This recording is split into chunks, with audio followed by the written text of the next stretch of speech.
hermano? Diego Rodríguez. Mira, sabes que, a ver, ya cuando empieza el 2023 empiezan a salir como todos los, no sé, como que las recapitulaciones, todos los ingresos que tuvo Disney en el 2023 y de Ujú. hecho según Forbes España tuvo un 2023 sin tener ni siquiera una película por encima de los 1.000 millones. Sí, O sea, y no, en su historia, exacto, y no pasaba desde 2014.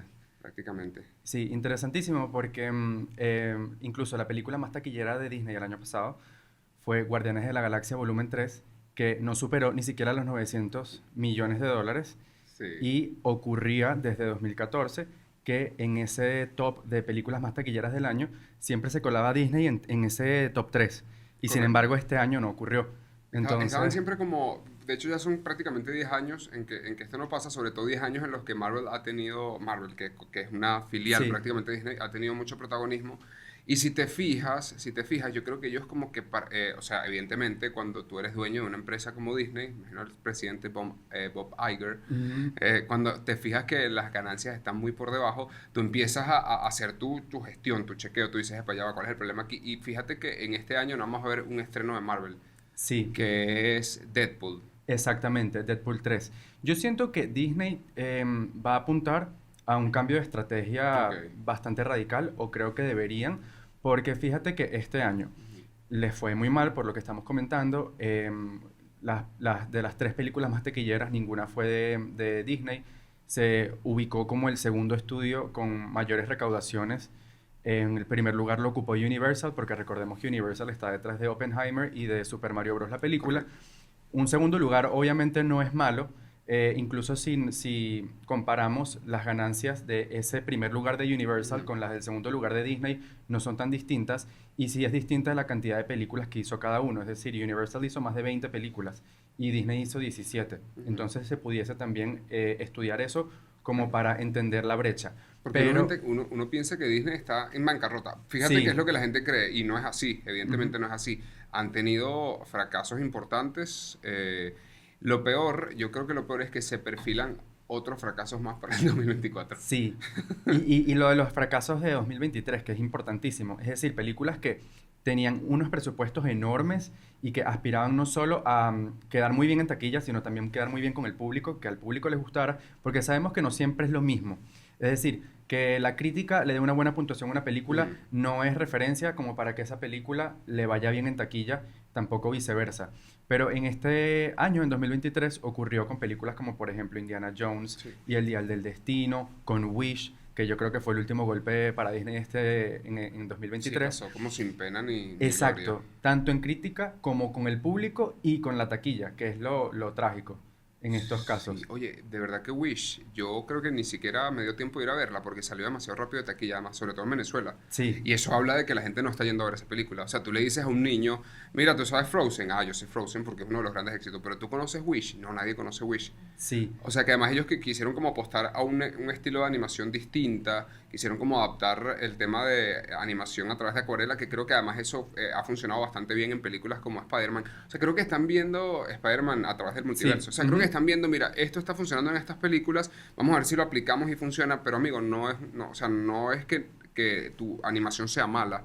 Yo creo que ya ellos sembraron una semilla de como indiferencia de la gente, porque la gente ya, fíjate, y pongo el caso de personas conocidas que tienen hijos, que no quieren ni siquiera arriesgarse a llevar a un niño a la sala de cine a ver Disney porque no saben o temen con qué se pueden encontrar. wow, Temen, o sea, yo les digo, por ejemplo, amigos que ya tienen hijos, bueno, gente de 30 a mi edad que ya tienen hijos, yo todavía no.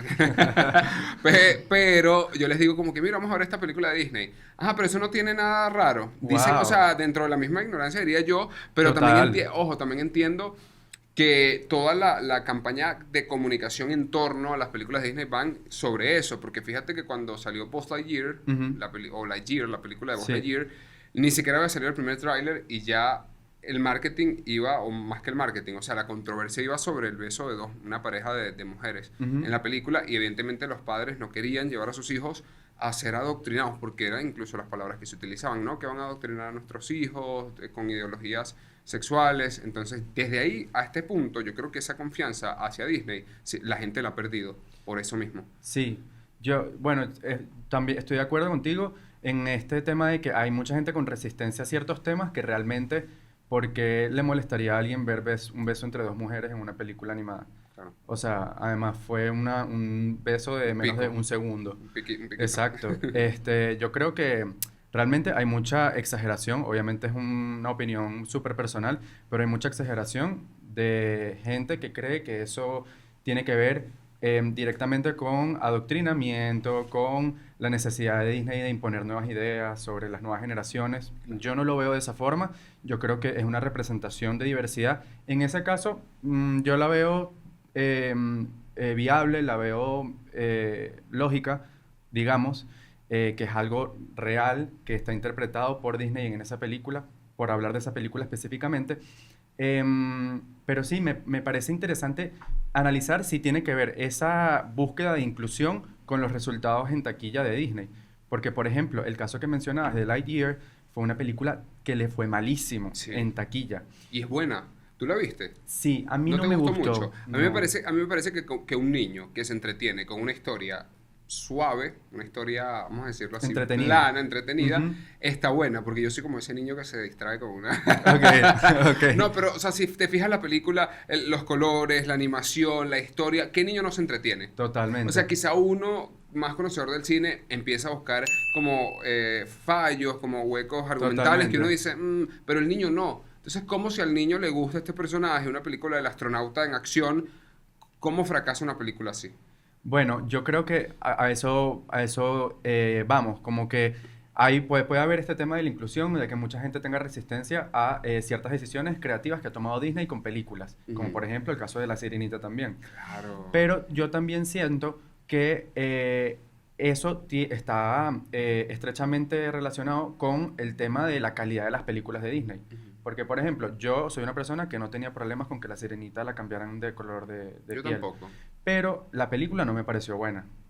Y más allá de que la película no me haya parecido buena, me parece que esta estrategia de convertir películas animadas en live action, siento que ya está desgastada, que la gente está desconectada de ese concepto, que funcionó a principio de la década anterior con Alicia en el País de las Que fue Maravillas. como oficialmente la primera película que marca el inicio de los live action, que Exacto. por cierto la película es increíble. Sí, Pero fíjate el cambio tan distinto que hay, porque, a ver, tienes Alicia en el País de las Maravillas, la versión animada, pero luego tienes una versión reimaginada, un poco más oscura, de ujú, hecho producida por Tim Burton, que sabemos sí, cuál es la visión de Tim Burton, que es un poco más oscura, pero nos regala algo diferente.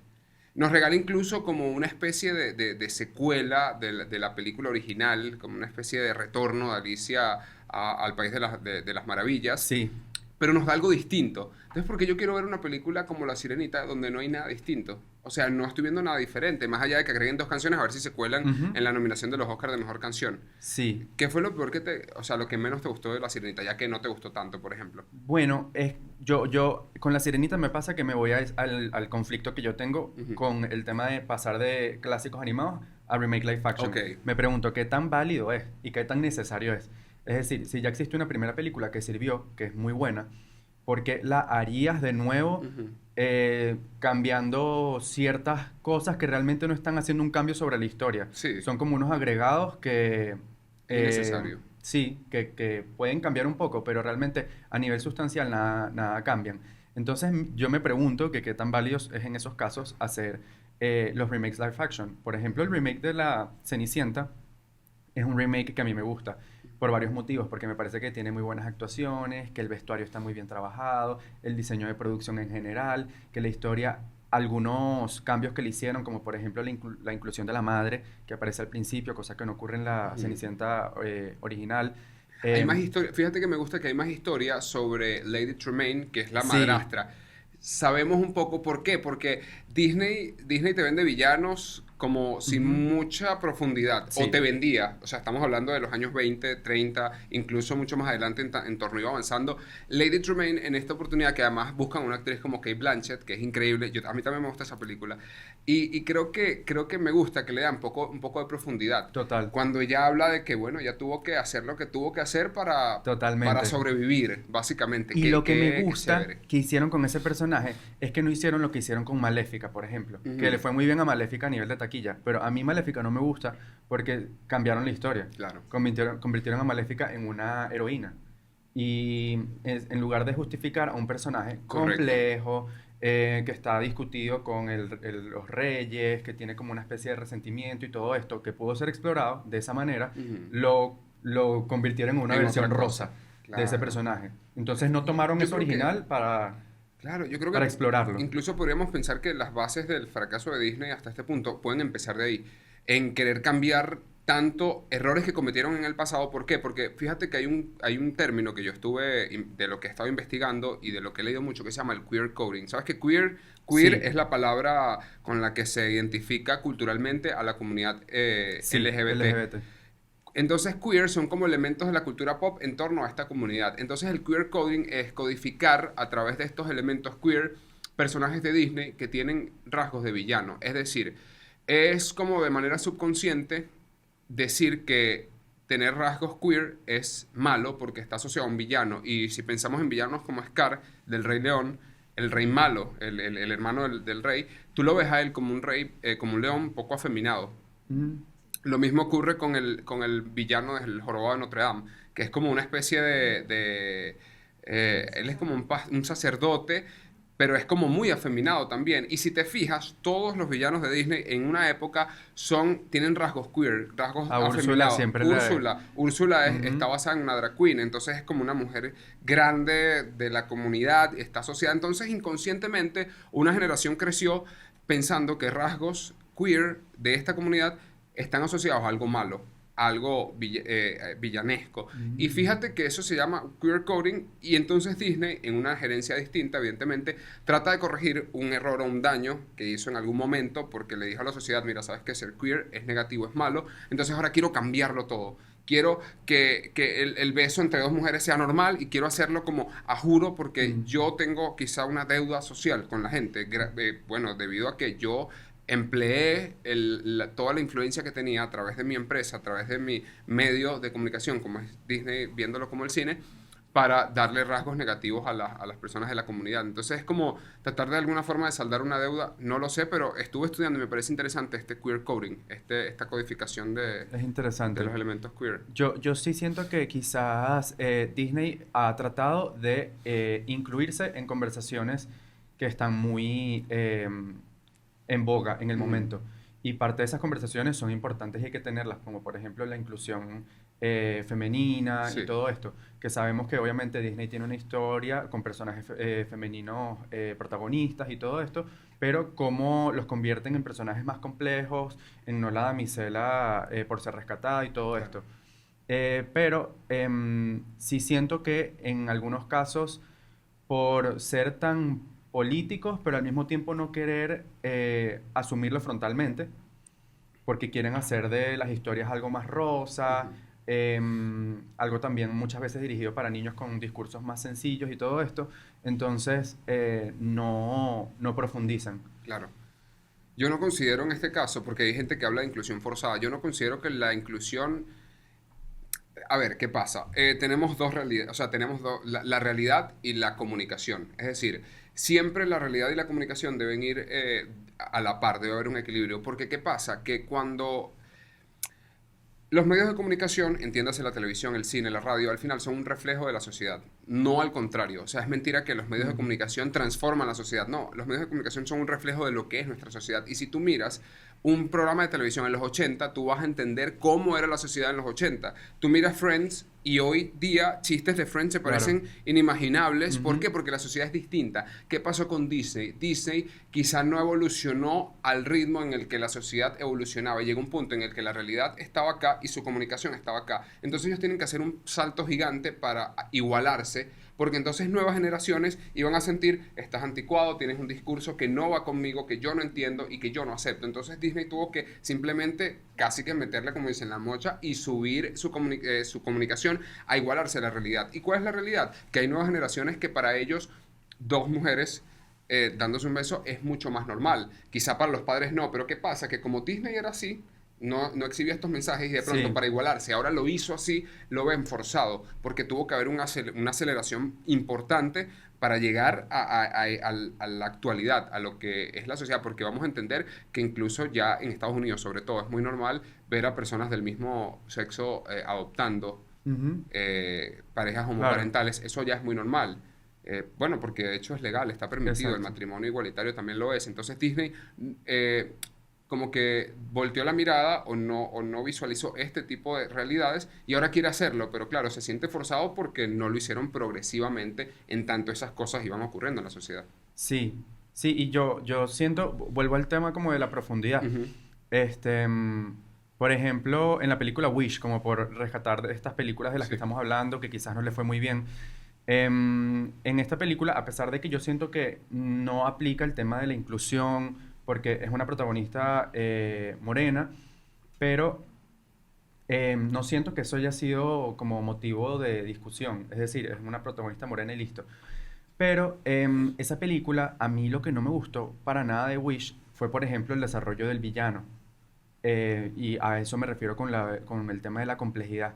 En esa película, el villano es un rey que tiene bajo su dominio a todo el pueblo, porque el pueblo, cada persona que llega allí a esa isla en busca de refugio, porque son personas inmigrantes, le entrega su sueño a ese rey, porque ese rey es mago y puede convertir tu sueño en realidad. El tema es que cuando tú entregas tu sueño, lo olvidas. No puedes ya luchar tú mismo por tu sueño, claro. sino que esperas que otra persona lo cumpla. Y en lugar de desarrollar todas esas ideas, que yo mientras veía la película decía, wow, qué interesante, ¿sabes? El tema de tú entregar tu sueño para que otra persona lo cumpla en lugar de tú poder Un tema trabajar para hacerlo realidad. psicológico, es como una metáfora psicológica importante. Sí, total. Yo siento que convirtieron al villano en una cosa muy simple, ¿sabes? Muy desde el odio y ya. Ujú, Le dieron una herida porque es un rey que escapa de unas personas que mataron a su familia y él llega a esta isla buscando también refugio y un lugar donde hacerse después de la tragedia y sin embargo no consideran esa herida y el final es muy escueto y es claro. como muy forzado. Entonces la esposa queda como reina a pesar de que la esposa fue cómplice porque obviamente la esposa sabía todo lo que ocurría con él. Entonces, yo siento que también tiene que ver con eso. Es decir, hablamos un poco como de la inclusión y de estas razones quizás más comentadas sobre lo que puede estar detrás de los fracasos de Disney Ujú, recientemente, pero yo siento que también hay un tema de calidad. Por ejemplo, con Pixar, que este año, bueno, o el año pasado, mejor dicho, en 2023, estrenó Elemental y la recepción, sobre todo al principio, luego repuntó un poco más, pero sobre todo al principio no fue tan buena. A mí Elemental me pareció, como lo dice su nombre, elemental. Este, o sea, no me pareció tampoco una gran cosa. Yo estoy de acuerdo con mucha gente que dice, bueno, pero Pixar yéndose mucho o repitiéndose sobre su propia fórmula. Este tema de em, proveerle humanidad a elementos inanimados, como ya he hecho con las emociones en Intensamente, como que ya he fue un hecho con los éxito juguetes, además, ¿verdad? exacto, como ya he hecho con los juguetes en Toy Story y en este caso con los elementos. No parece nada como nuevo o exacto, novedoso, retador. Entonces, siento que, bueno, en el caso de Pixar, por ejemplo, la dirección creativa de Pixar cambió muy recientemente Sí. con Pete Docter, que fue quien dirigió Intensamente y obviamente fue un éxito. Pero también a lo que me refiero es que Se siento está que quedando como muy ahí, empresa, ¿verdad? sí, y que como empresa están atravesando cambios importantes, no lo veo tampoco como catastrófico o como que de aquí ya todo va para abajo, porque incluso hablábamos al principio de que sigue siendo Disney el segundo estudio con mayor recaudación al año y de que sigue teniendo éxitos a pesar de que suenan más los fracasos.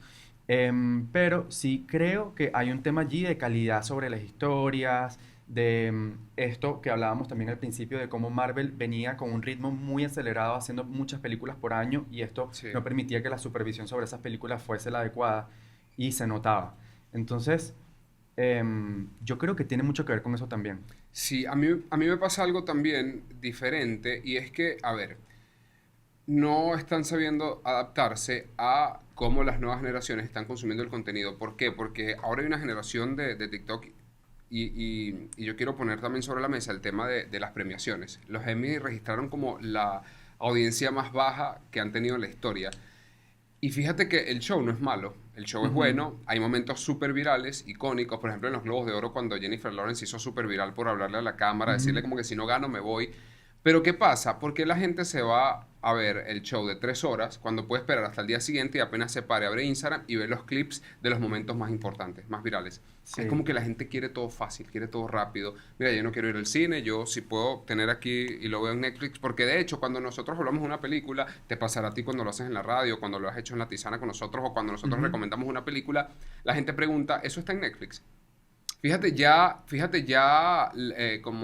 y la pandemia obviamente hizo quizá un daño bastante trascendental al cine por eso. La gente se acostumbró a tener todo fácil, al alcance de la mano. Entonces, ¿eso está en Netflix? No, no, amigo, eso está en el cine.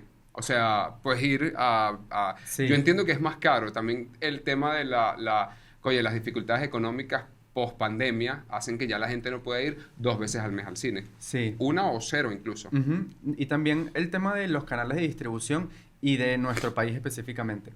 Yo entiendo muchas veces la pregunta de dónde la veo, dónde la encuentro, está en qué servicio de Ujú. streaming, porque a este país, por ejemplo, muchas de las películas que van a competir en la temporada de premios, que ya se estrenaron en Estados Unidos y quizás en México, todavía no llegan y, y muchas de ellas no van a llegar nunca. ¿Tú crees que Entonces, llegue Past Lives? yo creo que no, ¿No crees que llegue? Y lamentablemente. eso que podría... Yo creo que puede llegar después de de la temporada de Puede premios si ser, gana. totalmente. Como pasó con, bueno, The Whale y toda la vez en todas partes, llegó como Exacto, un margen muy corto. exacto. Pero no está bien. No, por eso te digo, entiendo que muchas veces las personas como que, bueno, ¿y dónde la encuentro? Porque no es Sí. fácil. O sea, nosotros como cinéfilos, Ujú. me imagino que te pasa que a veces quieres ver una película y no sabes dónde encontrarla y bueno, hay que buscar la manera, pues, pero no es fácil a veces. Sí, bueno, de hecho llega, es lo más popular.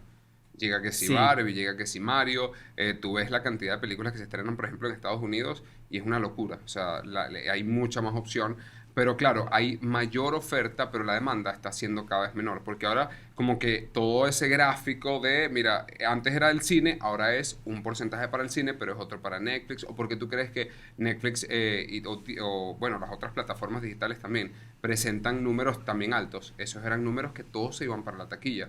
claro. Ahora esa gente decide, porque, a ver, vamos a estar claros. Si yo puedo pagar una entrada en $13, Sí. porque eso es lo que cuesta una entrada en Estados Unidos, o Ujú, sea, ujú. generalmente, sí, $13. Si yo puedo pagar una entrada en $13, cuando yo con eso mensualmente puedo pagar un servicio de Sí, streaming que me va a dar películas, series, quizá no me va a dar, no sé, no va a poder ver Barbie ahí, pero bueno, tengo mucho contenido para ver un domingo en la noche, un sábado claro, en la tarde. Entonces, la gente evidentemente dice, ajá, que prefiero. ¿Cuál es la solución ahora? Evidentemente nosotros no lo vamos a solucionar acá, pero por lo menos la gente que nos escucha entiende un poco qué está pasando, porque las películas yo creo que no es un tema de que puede que hayan bajado de calidad, pero tiene que estar pasando algo externo que también. está bajando esa taquilla, porque siguen siendo, de hecho, mejoran los efectos especiales con el paso del tiempo. Mira Avatar, bueno, aunque eso fue un exitazo de taquilla. Exacto, y de 2022. 2022 Pero además. sí, pero fíjate, hablando de Disney, Guardianes de la Galaxia Volumen 3, que decíamos al principio, es la película más taquillera de Disney y la cuarta más taquillera del año. Ujú. Me parece que esa película tiene unos muy buenos efectos especiales y visuales, que ahorita Sí. lo comentabas, tiene unas muy buenas actuaciones, tiene una muy buena dirección, una narrativa también poderosa, además es el cierre de una saga que venía de tener dos películas anteriores, es una saga que ya tenía, digamos, una base de fans, personas que estaban pendientes por su estreno, y comparas eso con The Marvels, que también tiene Ujú. características parecidas, pertenece al universo de superhéroes, pertenece a Marvel, ya había una primera película que le fue buenísimo, Sí. superó los $1.000 millones, cosa que no había ocurrido con ninguna de las dos películas anteriores de Guardianes de la Galaxia, por ejemplo, y sin embargo The Marvels se convierte en la película de menor recaudación de Marvel en su historia, De todas. Sí, de todas. terrible. Entonces, ahí yo voy con el tema de la calidad, ¿sabes? Tú comparas y tú dices, oye, pero si James Gunn con Guardianes de la Galaxia lo logró, ¿por qué esta otra película no? Y fíjate que con The Marvels ocurre que la directora que se llama Nia Da Costa, ella dijo a pocas semanas de estrenar, cuando estaba haciendo sus entrevistas, que ella, la película, el resultado final, muy poco es hecho por ella Ok. que las cabezas de Marvel, Kevin Feige, el presidente del estudio, y los creativos en general, los productores ejecutivos, son los que realmente toman las decisiones y toman las decisiones por un tema de continuidad con el universo cinematográfico, por proyecciones a futuro, porque Claro. necesitamos que tal personaje aparezca. No me Porque... puedes matar a Capitana Marvel porque la Exacto, necesito, porque tengo un contrato de 10 películas con ella. Claro, exacto. claro. Es Entonces, más la parte del negocio. sí, sí. Entonces, ahí siento que la calidad es perjudicada Ujú. y eso se nota. La franquicia de Guardianes de la Galaxia, a pesar de que sí se encontró con la de Avengers, y en Avengers Infinity War y Endgame se encontraron todos los personajes y todo esto, siento que la de Guardianes de la Galaxia tuvo cierta independencia, también por Claro. cómo es James Gunn a nivel creativo. A mí me gustó muchísimo. A mí también. Además que James Gunn, mira, la mejor decisión que pudo tomar DC, que yo creo que eso los podría levantar, es tomarlo a él como también cabeza creativa de este universo. Completamente. Yo también considero que deberíamos poner un ojo también, porque yo siento que podríamos hablar también de como el descenso del auge de los superhéroes, pero el auge de los superhéroes tal como los visualiza Marvel. Porque yo creo que la visión de DC en nuevas películas me parece brillante. Por ejemplo, The Joker, que al final no deja de ser una película de ese mismo tinte, de superhéroes. No, o sea, es una visión un poco más oscura, igual que el Batman de Matt Reeves. Ujú. O sea, que es mucho más oscura, mucho más real, porque queremos ver mucha más profundidad. Y funciona en Sí, Guardianes de la Galaxia porque Guardianes de la Galaxia 3, fíjate, de James Gunn, nos ofrece demasiada profundidad en sí, muchos personajes. En el protagonista, en Rocket. O sea, empezamos a ver una historia que, de hecho, a mí esa película en algunas ocasiones como que me hizo emocionarme hasta un punto en totalmente. el que yo digo, epa, ya vas, estoy a punto de llorar Totalmente. viendo esta película. Entonces, fíjate que nos queremos ver más profundidad en los personajes. No me puedes Sí, mostrar la película de Capitana Marvel donde todo es un chistecito. sí. Y eso aburre, eso ya molesta en un punto. Y yo creo que también está conectado con la autenticidad. Siento que cuando, y esto le está pasando a Disney en general, pero bueno, tomamos como ejemplo a Marvel, que pertenece a Disney, pero cuando las películas se están haciendo como panes Ujú. y Claro. realmente no hay una identidad detrás de la película y del creador que la está haciendo, ¿sabes? No hay un motivo para hacer esa película, Ujú. más que vamos a hacer una película para sacarle dinero y todo esto, se nota porque la película no tiene alma. O sea, la diferencia entre Guardianes de la Galaxia tenemos como el sistema aquí puesto muy fácil. Entre Guardianes de la Galaxia volumen 3, Ant-Man, Quantumania Ujú. y The Marvels, o sea, de estas dos últimas con Guardianes de la Galaxia, fíjate que es abismal porque Ant-Man, Quantumania, a nivel general, incluso de efectos visuales, del acercamiento a los personajes, me refiero también al villano Kang, Claro. es muy como sin propósito. Es Correcto. como muy despersonalizado. Parece cualquier otra película. Se reían en los memes diciendo que los efectos visuales incluso parecían de eh, Spy Kids, de las películas de Spy Las de mini Kids. espías, correcto. Exacto, de Sí, sí, mini sí, sí, que es espías. lamentable. O sea, es como un copy-paste, una cosa muy extraña que a mí como audiencia me desconecta. Cuando no encuentro como la identidad, cuando no encuentro un diálogo honesto del creador que Al escribió el director, guión, del claro. director, sobre algo que quiere decir personal, entonces yo siento que es una película Porque la fórmula. película no es de él. O sea, la película no parece ser de él. Porque Sí. fíjate que las grandes películas son de su director. O sea, películas como Skyfall 007. Eso es una Ujú. película de Oscar. Es una película de esa categoría. Y tenemos a un director que tiene una visión, que la expresa. Tenemos a Sam Mendes, que además cuenta una historia de un personaje, pero que su personaje principal no es el único que tiene una historia que contar. O sea, hay alrededor una gama también de personajes que Exactamente. tienen mucha profundidad y eso es el buen cine, eso es el buen cine, cuando un director se adueña y se apropia de esa obra y me parece genial que lo digas porque eso pasa con Disney. Marvel no le da ningún tipo de permisología a los directores básicamente de ser creativos en sus propias películas, no son como tanto películas de ellas y me pasa eso, o sea, por ejemplo, la fotografía de Skyfall, que me parece una de las fotografías más impresionantes, que es con Roger Dickens, que es Ujú. uno de mis, además, directores de fotografía favoritos, que hay una intención en cada plano, hay una Sí. intención de contar una historia en cada diálogo, en cada momento, y no pasa, esto no pasa en Marvel. O sea, son películas simplemente, como tú lo dices, para ir sacándolas como pan caliente, son como el Shane de la industria Exacto. cinematográfica, qué fuerte. Literalmente. Bueno, por la gente que usa Shane, pero bueno, hay que estar claro, pues, o sea, Sí, no es lo sí. mismo una prenda Sí. Oye, a una prenda que sale como Claro, masivamente. claro, total. Es una buena ahí analogía porque es así. O sea, son películas que salen sin, digamos, un registro personal de quien la está Claro. haciendo. Ahora, 2024, Deadpool 3, ¿qué esperas tú de Deadpool 3? Oye, tengo la expectativa alta y eso lamentablemente me puede llevar a decepción. No debería tener expectativa. Pero ¿qué pasa? Que Deadpool ya como tal, o sea, yo creo que Ryan Reynolds es capaz de casi llevar una película en sus hombros él solo. O sea, bueno, no lo pudo hacer cuando... Lo que pasa es que, claro, él no era el protagonista de ese Deadpool nefasto que Ah, incluso fíjate total. que dentro de esta película de Deadpool hay un chiste en que él vuelve Sí, al tiempo, sí. le da un tiro en la cabeza y esto por el tema de decir yo nunca había haber hecho esto. Pero yo creo que ni si...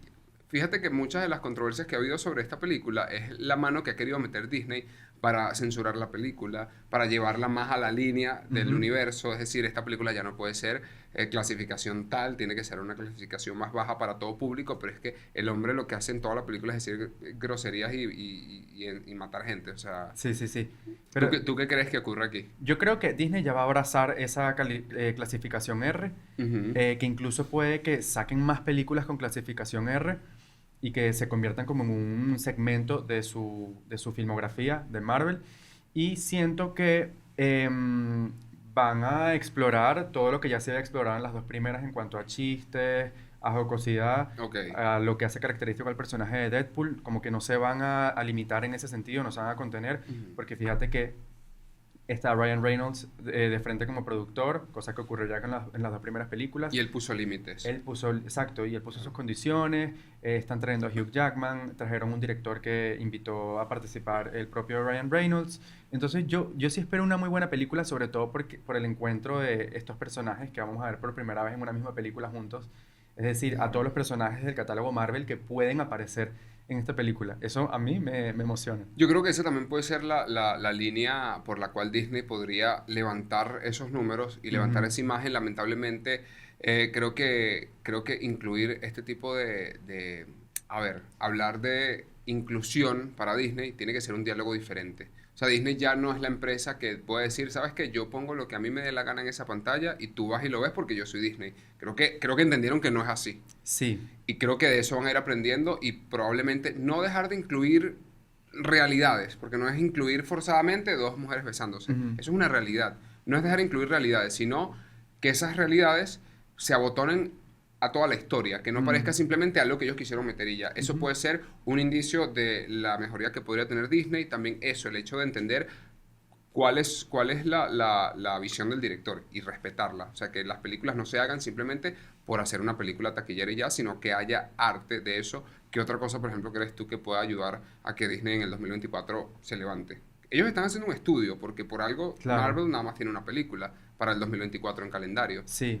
que es Deadpool, pues. Bueno, yo creo que esa atención a la calidad y esa atención a cada película que sacan es importantísima.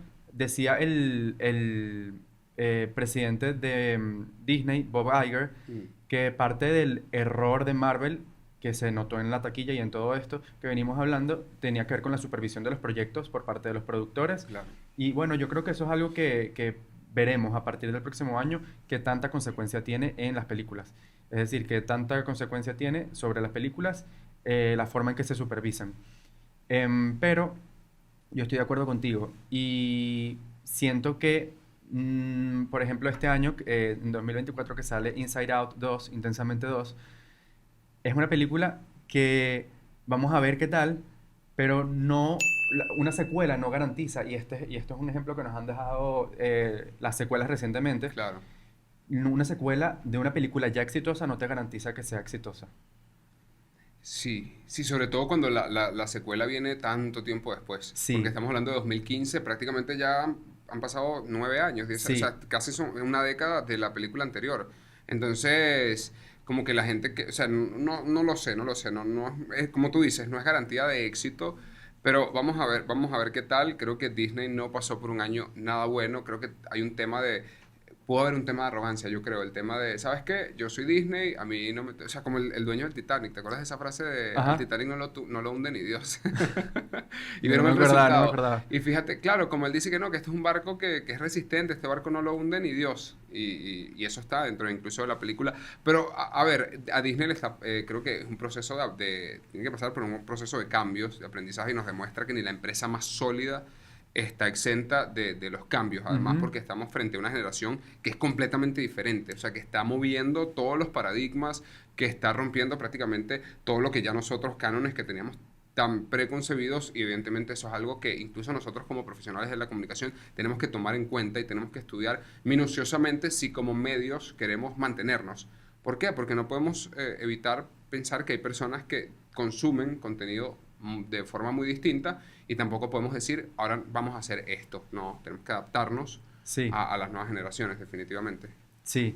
Y de 2024, ¿qué películas de Disney te animan? Oye, me anima intensamente, la verdad. Intensamente dos. Espero que llegue, espero que llegue sin retrasos. No debería ser en lo absoluto. Pero yo creo que tiene que ser Deadpool. Tiene Deadpool que ser 3. Deadpool. A mí también me anima mucho Deadpool 3, por esto todo que comentábamos. E Intensamente 2 me anima por el hecho de que se suman estas nuevas Mm. emociones a Riley, de que ya es una Riley adolescente. O sea, creo que hay material para explorar y quiero creer que lo van a hacer bien.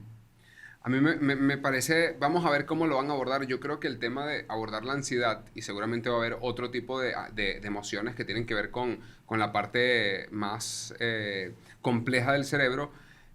Vamos a ver cómo lo abordan, porque también, como lo decimos, hay una generación bastante sensible que un mal abordaje de estos temas podría llevar a la película a ser un fracaso. Es decir, la controversia de decir que, porque de hecho hay psicólogos que dicen que la ansiedad hoy día se maneja como algo muy cotidiano. Como que "Ay, tengo ansiedad". Y es Sí. como o sea, tener ansiedad está de moda. Ujú. Y la ansiedad no es eso, o como manejan la depresión. Ay, ya me llegó la Sí, que depresión. se le dice a Estoy todo depre, ansiedad, se le estoy dice a todo depre. depresión. Ujú. Exacto. Entonces vamos a ver cómo lo manejan, porque podría salir o muy bien o muy mal. Yo espero que salga Total. muy bien. Yo también espero que les vaya muy bien. Yo creo que una de las conclusiones personales es que obviamente uno siempre quiere que estas películas sean buenas. O sea, uno difícilmente quiere que una película le vaya mal. Claro, hay que ser Si malo. está todo bien detrás de la película, es decir, si es todo honesto, si el proceso detrás, ¿sabes? Acaso es que sea una película con unas intenciones extrañas, pero si la película tiene una intención positiva, yo creo que la audiencia también apoya que sea bueno. Entonces, yo creo que es esperar que Disney se ponga las pilas este 2024 para que para que ese ánimo que ha cobrado, porque no estamos hablando de una industria de pocos años, Claro. de una compañía de pocos años, se reanime. Yo creo que es posible. Sí, probablemente nos veremos por allí en el estreno, para la prensa Seguramente, de Inside Out. Y bueno, que seguramente. sirva este espacio también para que las personas que nos ven entiendan la importancia que tiene el cine y el aporte que es de nosotros como consumidores ir, disfrutarlo. No es lo mismo disfrutar un contenido hecho para esa pantalla a simplemente este tipo de contenidos para plataformas que, bueno, sí entretienen, pero que no te dejan realmente a profundidad nada. Y bueno, fomentar eso, fomentar, no perder la costumbre de ir al cine en familia o juntos, como... Totalmente. La oportunidad de ir al cine y de ver una película en el cine no se compara, No. imposible, con la experiencia en casa. La experiencia en casa tiene su encanto, te haces tu chuchería, tienes tu comodidad, estás en confianza, escoges tu película como tú quieres, tienes un catálogo inmenso, pero la experiencia de ir al cine y de compartir una misma experiencia con otras personas que están viendo la misma película que tú al mismo tiempo, yo creo que no tiene comparación. Claro que sí, de acuerdo contigo.